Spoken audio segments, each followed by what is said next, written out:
Liquor policy change करी गई केजरीवाल सरकार द्वारा। इससे पहले दिल्ली के अंदर सारी की सारी लिकर, जिसके अंदर डिस्ट्रीब्यूशन और रिटेल और स्टोर, ये सारा का सारा दिल्ली सरकार के अधीन होता था। एक कमेटी बनाई गई और कमेटी को 2020 के अंदर जब कमेटी बनाई गई 4 सितंबर को, उसको कहा गया कि आप अपने सिफारिशें दीजिए कि कैसे ये लिकर पॉलिसी दिल्ली में होनी चाहिए।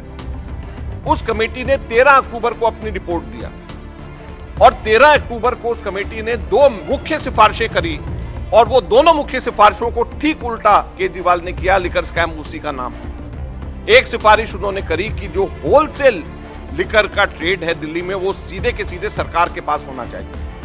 उन्होंने एग्जाम्पल दिया कर्नाटका का। उन्होंने कहा कि अगर होलसेल और रिटेल दोनों प्राइवेट के हाथ में होगा तो इसमें चोरी होगी, लीकेज होगी, और इसलिए होलसेल सरकार को पूरा अपने हाथ में रखना चाहिए। सरकार ने उसका ठीक उलट किया और यही स्कैम में आ रहा है।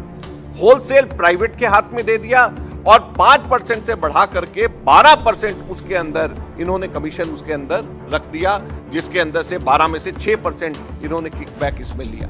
तो सबसे पहले इन्होंने अपनी ही द्वारा अपॉइंट करी हुई कमेटी, वो कोई कमेटी एलजी ने नहीं अपॉइंट करी या कोई केंद्र सरकार ने नहीं अपॉइंट करी, वो केजरीवाल की सरकार ने अपने चुने हुए अधिकारियों की कमेटी बनाई और उस कमेटी का ही फैसला उन्होंने नहीं माना, जिस कमेटी ने कहा कि होलसेल जो ट्रेड है लिकर का, शराब का जो होलसेल ट्रेड है, वो प्राइवेट के हाथ में नहीं, वो सरकार को अपने हाथ में लेना चाहिए। दूसरी सिफारिश मुख्यतः उन्होंने कहा कि रिटेल के अंदर भी जब आप रिटेल में दुकानें ठेके देंगे तो किसी भी व्यक्ति को 2 से ज्यादा ठेका नहीं देना चाहिए ताकि मोनोपोली ना हो। इन्होंने उसको भी ठीक उलट कर दिया। इन्होंने 2 के हिसाब से नहीं बल्कि दिल्ली को जोन्स में बांट दिया और एक एक जोन में 25-25 ठेके दे दिया और एक एक जोन एक एक व्यक्ति को दे दिया। लिहाजा हुआ ये कि मैन्युफैक्चरर्स ने नाम बदल करके होलसेल में आ गए, वही ओनर्स हैं लेकिन नाम बदल करके होलसेलर में आ गए, और नाम बदल करके वही होलसेलर रिटेल में आ गए और मोनोपोली कर लिया और लीकेजेस कर लिया। और उसका नतीजा ये हुआ कि जो पहला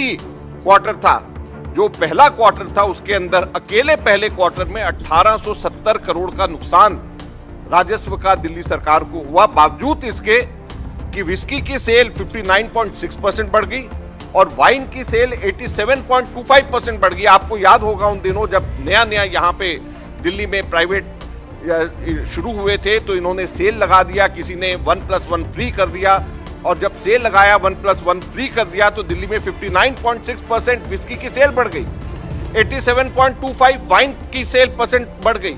लेकिन राजस्व टोटल जो है, जो रेवेन्यू टोटल है, वो 1870 करोड़ रुपया कम हो गया, क्योंकि उसके अंदर जो किकबैक जो दिया जाना था, जो उसमें लीकेजेस हो रही थी, वो सारी की सारी चीजें इसमें नजर आई। आप सोचिए 1870 करोड़ का केवल एक क्वार्टर के अंदर, एक 4 माही के अंदर, केवल एक क्वार्टर के अंदर, एक 3 माही के अंदर केवल 1870 करोड़ का नुकसान दिल्ली के राजस्व को हुआ।